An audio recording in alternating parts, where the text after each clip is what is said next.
Okay, today on Accessible, I'm excited because we get to talk with Dr. Karrie Shogren from the University of Kansas. And I will stop there so she can tell us about herself. But Karrie, welcome to Accessible. Thanks for having me here today, George. We are very excited. So I'm excited because Karrie is currently a professor at my alma mater, the University of Kansas. Um, Karrie, maybe if you could just tell us a little bit about how you kind of got into the field of developmental disabilities. Yeah, sure.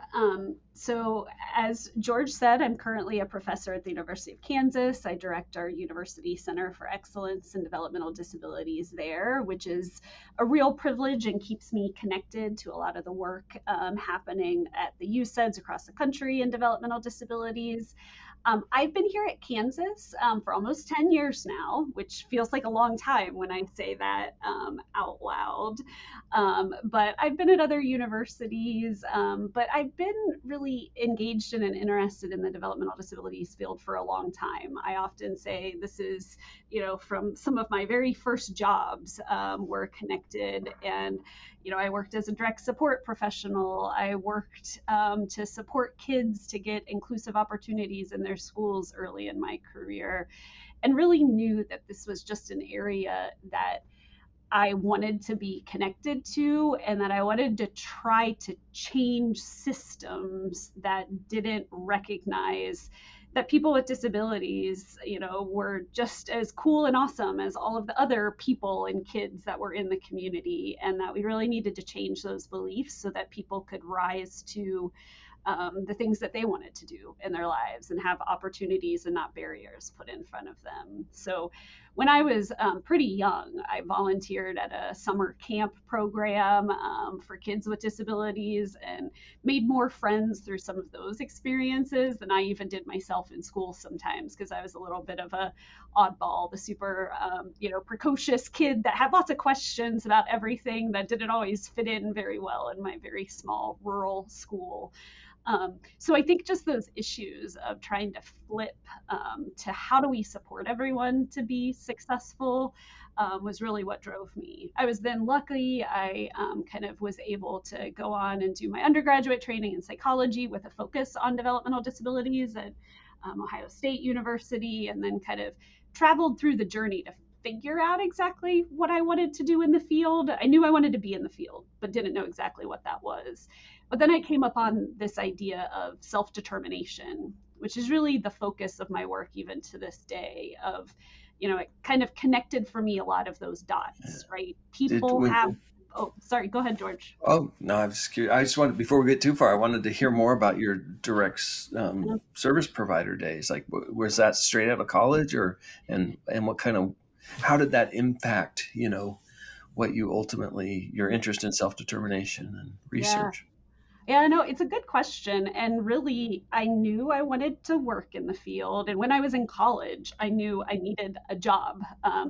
I was a first gen college student, did not have a lot of resources. And so I needed something to do. And it's kind of like, well, I don't necessarily want to work in retail or one of these other areas. And this is a great way to get more learning opportunities. So yeah, got hired as a direct support professional, worked a lot of overnight shifts because that worked around kind of class and other schedules. But it was the same thing that I think I was consistently seeing, that systems were controlling things. The people I was supporting didn't have choice about me coming in versus someone else coming in. These were group homes in the community, but they were still not exactly like homes. They weren't people making choices about what they wanted.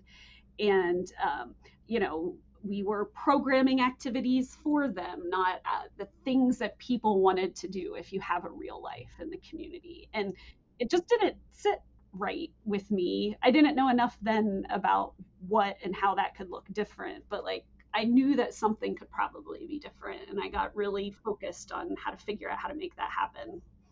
Right. Now, were you when you were at Ohio State? Were you at the UCED there? I mean, they have a really well known and well respected UCED. Mhm.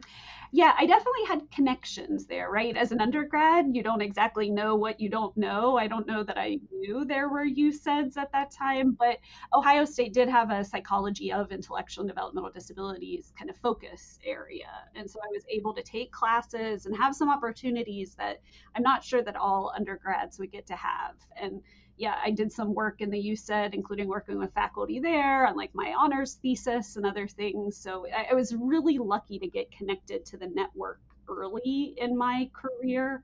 And I think that's been a big kind of focus throughout. I've always gravitated towards whether it's jobs or universities where I can have those connections. Yeah. What about the Lind program? Were you engaged at all as a Lind student You at the know, Ohio State? as an undergrad, I wasn't. And again, there may have been like a very active Lynn program, but it just wasn't something that I didn't know about that Right. network then. Yeah. Yeah. I like how you describe yourself as a child that asked so many questions, and then here you are, a researcher, by vocation. So it's always interesting to see kind of people's trajectory and just really knowing themselves. I think so. Like, I'm gonna be the one that asks the questions here and kind of get to the bottom of it. So I think that's neat. Yeah, yeah, it probably does very much fit. Again, I had no idea what I was doing, and that was even a career path. But somehow, again, if we have the right support, you get to the places that really can match with those things that you're good at and that you bring to the table. Yeah. And so did you go straight from undergrad then to the University of Kansas as a graduate student or? I actually picked up a master's degree along the way at the University of Dayton, still in Ohio. That focused more on clinical community psychology. So that's where I got to learn a lot about kind of empowerment theories and how you really can think about engaging with communities to make change. So it was kind of another step, not as focused in disability spaces, but more and really thinking about, like, again, this idea of empowerment and how important it is.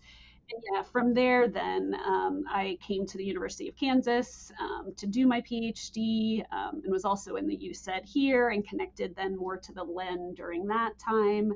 But that's really where I came to Kansas very specifically to study self determination. And I had come across that term, especially when I was working through my master's program. And it tied a lot of those pieces together of how do we give people voice in the things that are happening to them and really empower them to be driving their lives, which is what every human wants. So why can't we make that happen for everyone?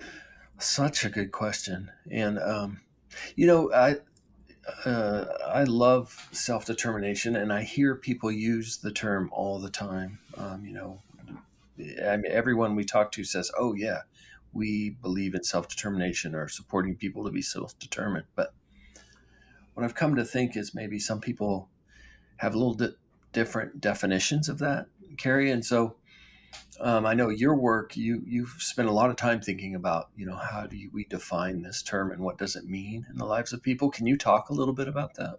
Mm-hmm. Yeah, it's a really good point. And I think that we all believe in kind of this idea of self determination, but then what exactly do we mean by that? And how do we make that happen in practice and in day to day lives? And a lot of my work focuses much more on what I would call kind of personal self determination or each person's self determination and how we can grow and facilitate and build systems that really provide those supports that enable people to be self determining. And it's important to say too, I think people with disabilities, as all people, we have a drive to be self-determined, to make those choices and decisions about our lives. So a lot of it is how the structures around us support or facilitate that.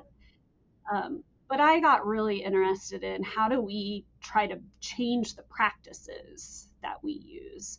So we talk a lot about self-determination as really enabling people to be a causal agent over their lives. And really, that term causal agent, it really is just that person that acts or causes things to happen in their lives. And we can teach really important skills about being a causal agent, how you make effective choices, how you solve problems. And we can also think about how systems, I do a lot of work in education spaces. How can teachers actually teach these skills and create these opportunities in their instruction? How do we do that in vocational rehabilitation and where people live in their community? So, yeah, we really think about self determination as kind of that characteristic people have that let them act as causal agents over their lives. And Karrie, I just wonder if you could speak to or why this is so important to like name and call out specifically for people with disabilities. That if like it's in human nature that we, you know, are self-determined, then why is it that there is such a focus on this, um, on how to facilitate it, how to empower people with disabilities? Like what are some of those factors there that make that different?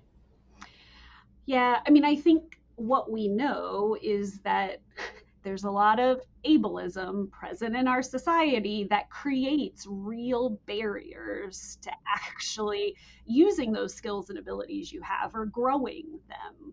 You know, I mean, again, if you are never asked or never given opportunities to make choices about your life, it doesn't mean you can't make choices or you don't want to make choices. It just means you've never had those opportunities. And so I think that's why naming it and calling it out so much in disability is still really important. If we lived in a, just and equitable society, then we could probably talk about this for everyone and have similar practices, similar ideas. But we're not there yet.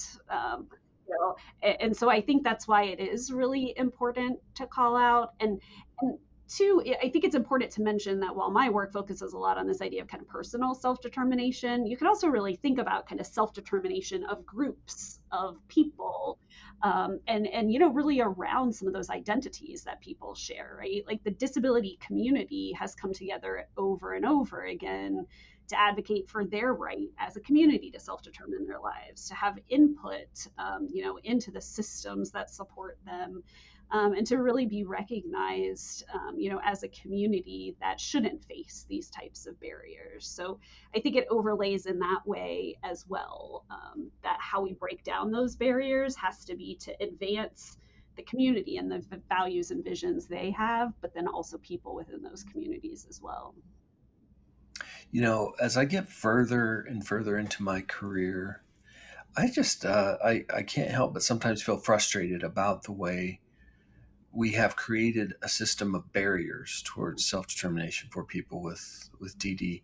Do you have any insight as to why that we've structured our services in the United States in such a way that they really are based on sort of an ableist Mhm. assumption about the way things are or should Yeah. be?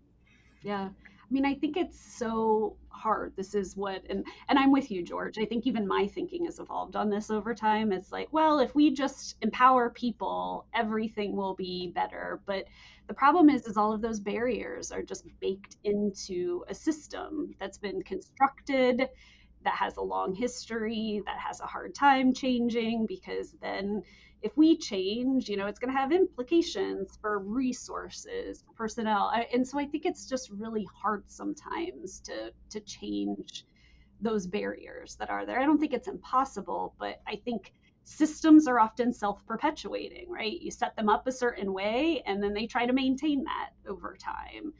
And, while we've had so much great progress in the developmental disabilities field in recent times, throughout our careers and especially in the generations before us, there still is that ongoing, how do we break free of, some of our background focus on segregation, on starting with deficits rather than really starting with strengths? How do we really fully move towards a kind of support needs type of approach where we think about the person and the supports they need to be successful?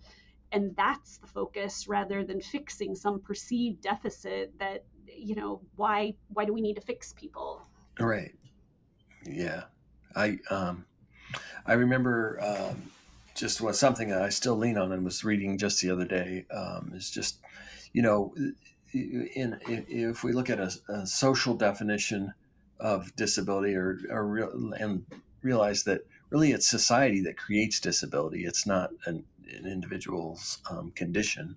of their body. But anyway, I one thing I was thinking, Karrie, is when you have students, and when you talk to your students, who in your case I imagine are most of them are going into special education, but any sort of student that might be involved in our field, what are things that you would like them to know as they go into to their profession? Hmm. Yeah, that's a great question and a big question, right? Because yeah, I mean there's so many things you want them to know. You want them to have the technical skills, you want them to have the history of the field. I think all of those are so important. You want them to know how to do research well that really makes a difference. But honestly, ultimately, I think you want them to recognize, like as you were saying, a social model of disability, the importance of understanding people by their strengths, by their supports. And I hope that we're continuing to change and pivot to some degree as a field to really recognize the expertise that people with developmental disabilities themselves bring to helping us define what we're doing, define what research we should be doing, define how systems should be structured. For so long, especially in research, but in many areas of our service systems, we've been all about doing things for or to people, not necessarily with people, and increasingly led by people with us as supporters of them doing that. And I think more and more that's the kind of lens or the framework I want people to be starting from, because I think it just leads to more positive impacts in everything that they're doing. Yeah, I think that's really great, Karrie, thinking about addressing maybe the paternalism that is within the disability field, because of ableism, right? Is to really start with, like, it's that, and this is, I'm gonna steal from my colleague Shelly Reynolds, who was on the podcast earlier this season, but it's like that power with instead of power over dynamic that you're talking about, and having those students and the lens students who listen to this podcast and whatnot kind of coming into with that lens and that framework can be really impactful for whatever service they're going to provide Mhm. or role they're going to play. Yeah, and I think it's also helped shape, like, recognizing sometimes you have to make an investment up front to truly have power with people, to, in a lot of my work around self-determination, to truly enable people to set goals for themselves, even if sometimes that's a goal you totally don't agree with, and you think that they might not necessarily be that successful in attaining, but it's like that doesn't matter, right? It's the process we all learn from. And so having those opportunities to learn and grow and develop are just so important. And if we're not doing that sharing, it's not going to work in whatever kind of area that you're working in. So, yeah, I think that's so important, and something that I think more and more new students, I'm sure the LEN trainees and everyone entering the field is seeing more of that. So I hope they're carrying that forward into the work that they're doing in the field. But it then is navigating these systems that might not be ready for people trained in that way. So there's another level of advocacy as you get into those spaces and try to figure out how to make change to stay true to those values. Yeah. Well, Karrie, you just I think in July wrote an article, or had an article published about sort of inclusive research. I think it was in intellectual and developmental disabilities, which I just love that article. So thank you for putting that out there. And I thought it was really great. But can you just talk about, how is the process been for you and your USED and in your career of really beginning to engage people with disabilities as co-investigators, as co-PIs, and maybe even as a PI on a project that you're a part of? Yeah, and I think this idea of inclusive research and various participatory approaches that are also out there in the field really are just so important. And it's so exciting to see them getting more and more attention. But then it's also, how do we figure out how to actually do this in practice and in the structures we work in? So yeah, I have, and at my UCED, we have really had a huge focus and goal to really work to advance inclusive research practices in what we do. It's kind of like if we're going to say that this is important, we want to figure out how to do this in practice. And so we have really worked to do a lot of inclusive hiring to really bring people with lived experience, with intellectual and developmental disabilities onto our team to serve in different roles. And we really think about inclusive research as kind of encompassing that whole research process. So having people involved in planning research and actually conducting the research, and then also the dissemination research. So we've tried to be very intentional in hiring people into these various roles. So that's been kind of one big area. But we've also really been thinking about too that, oftentimes people with intellectual and developmental disabilities have not had access to the traditional training and opportunities. They have not, because of barriers and inaccessibility, had the chance to go through PhD programs like I did, to really be able to develop those skills. So it's thinking too about how you provide on the job training, how you provide hands on mentoring and support and apprenticeship into these different types of roles and opportunities, perhaps in different ways than we really think about it. So that's been something that we've been very lucky to now have multiple members on our staff that bring their expertise as people that navigated through these issues. If we're talking about, transition into adulthood and establishing homes and circles of support in the community. And so we really work to fully integrate our thinking in all of these areas as a large part of what we do. Since you guys have been on this journey of really thinking about inclusive research and practice, do you have an example of like a time that it's been really successful, or like a research project that has really adopted the inclusive model that you are excited about that you could share? Yeah, I'd be happy to. And the good news is I actually have a lot of examples that we could share because it's really, I mean, it's just been so powerful in what we've been doing. But I think one recent project that we've been really excited about and are hoping to continue to expand is, again, I mentioned this issue of you've had barriers in training programs. And so we've hired staff in who are genuinely interested in research, but you know, it's a lot of kind of on the job training, figuring out roles and responsibilities. And like I think it's great to invest in that, and that can be a great learning experience for everyone. But we were really interested in, could we try to devise training opportunities and experiences for people with intellectual and developmental disabilities that would give them access to this information, that could actually help them jump into research teams, be more marketable for the types of jobs that are increasingly becoming available on inclusive teams. So our inclusive team, so we had investigators with and without lived experience of intellectual and developmental disabilities, designed and delivered an inclusive, we call it the Inclusive Research Learning Series.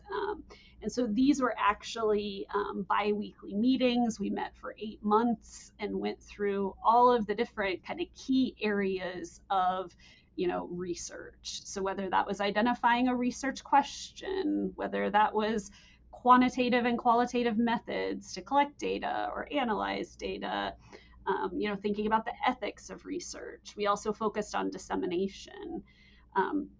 And the really cool thing was what we did was we set it up so that there was some content knowledge, right? One session was, well, here's this term. What does it mean? Let's use some examples, including examples from how our inclusive research team members have learned about this and applied this in projects.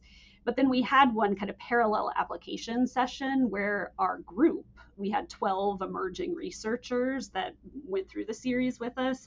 They planned and organized their own World Cafe. So we started with developing research questions for our World Cafe. We held an actual World Cafe in the middle of the learning series, created a report that they then disseminated and shared. So they essentially did a research study within the context of this on a question, a topic that they kind of came to. And so it was just so cool. And it was actually a great report. Their question was about what supports people with disabilities identify as supporting them most in kind of employment and education. And so we recruited additional people from all over the US to be in the World Cafe and learned things together. And then we actually had a couple of the people from our inclusive research learning series who then got jobs on inclusive research teams. And so it's seeing kind of that come full circle. And I think it was only as powerful as it was because we had the team members to co-deliver, to share their experiences. But it also really reminded me how important that hands-on learning is too. So doing that World Cafe was just a, great way to put into context all of these things.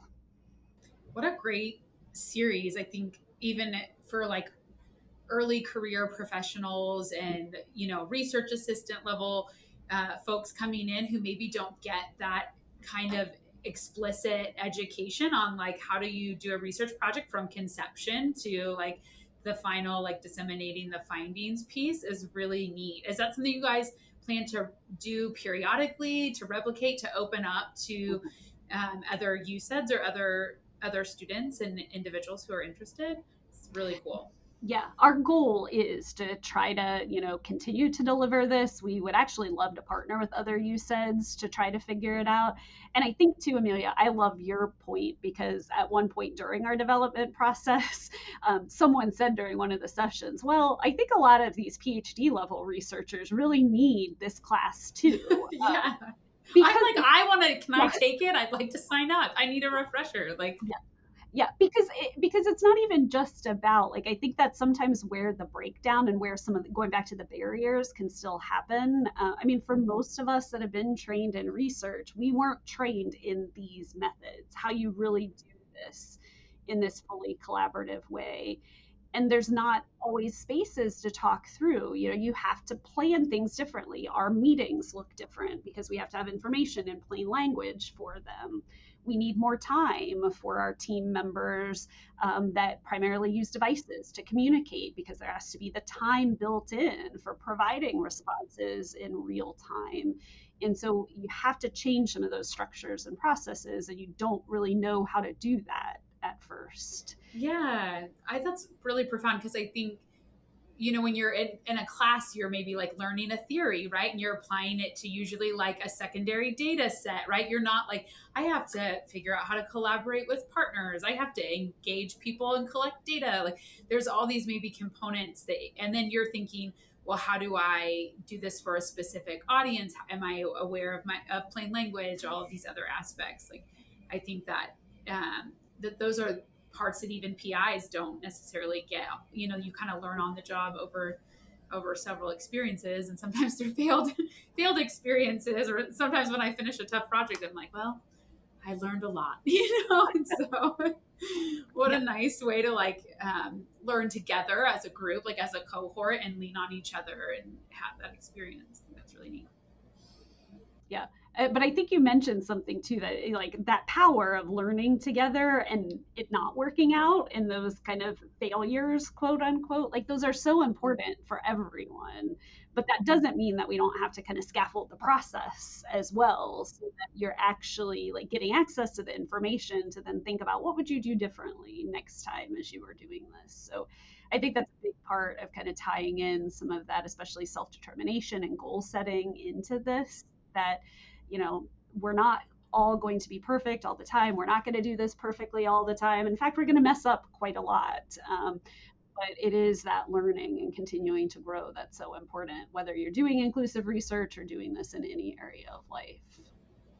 Yeah, that's really cool because I think, especially in academia, there's sort of like maybe this expectation that you don't mess up, like you don't make a mistake and you're some sort of expert, right? And I can imagine, for those researchers who are coming in who they've got the lived experience and they're really interested in research, but they haven't had, like you said, maybe because of barriers or obstacles, haven't had the opportunity to have the formal training. They don't have the letters PhD behind their name, that it could feel even more intimidating maybe to step into these spaces, but then to have an experience to say, we're going to work together, we're going to collaborate, we're going to fail together, we're going to assess what we learn, we're going to do this together. And that it doesn't have to be this intimidating thing, that we're all, subject to the same human experience regardless like of what kind of formal education or training we have.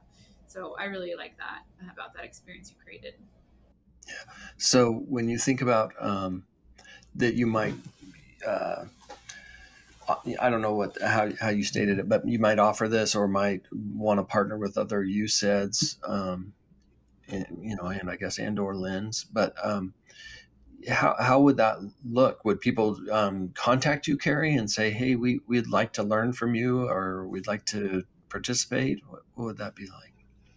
Yeah, honestly, we're still trying to figure that out because we literally, this was funded through a grant project and we finished our series a couple of months ago. But yeah, I think that's the idea that we want to try to make these materials available. And George, you mentioned we tried to do some like publishing and knowledge sharing, but we're hoping that eventually we can host some of this on the website and also, yeah, that people that are interested can reach out, get more information, figure out how to pull a team together and be doing this on their own to really build that capacity and those opportunities.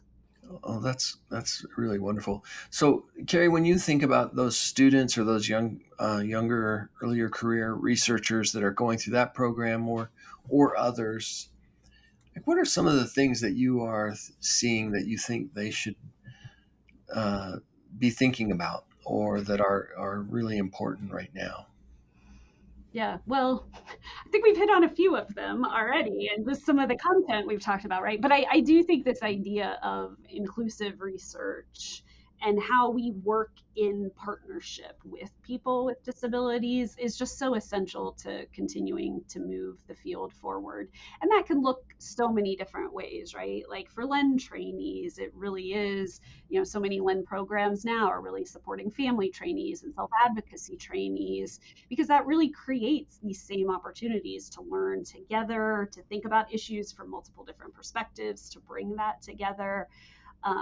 Finding opportunities to work on, whether it's inclusive research teams or even inclusive practice teams, I think is so critically important. And I think it's really, too, starting to access and read and learn more about those perspectives of what people with disabilities are thinking about engagement in research, engagement in services, in other areas.